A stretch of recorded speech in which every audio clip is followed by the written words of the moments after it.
થરાદ ધારાસભ્ય શંકર ચૌધરીનું મોટું નિવેદન સામે આવ્યું છે।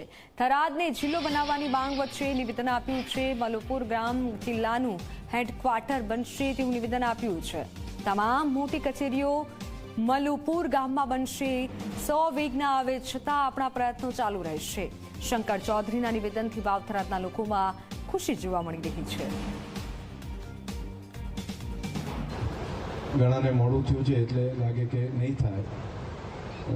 સારા કામનો 100 વિઘન આવે તો વિઘન તો આવતા રહે, પરંતુ મને તમારા પુણ્ય ઉપર ભરોસો છે કે તમારું પુણ્ય એટલું પ્રબળ છે કે એ કામ થઈને રહેશે।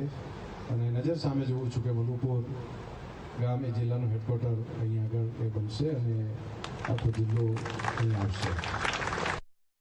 આવી ભવિષ્યવાણીઓ જોખમભરી હોય છે, છતાંય પોતાના વચ્ચે આવીને તમારા બધાના પુણ્યના પ્રતાપે હું આ વાત કરું છું કે આ કામની અંદર સફળતા આપણને ચોક્કસ મળશે। એટલે એમાં મનની અંદર ધડકન બહુ ના રાખતા, મને ભગવાને જે બુદ્ધિ શક્તિ આપી છે પૂરી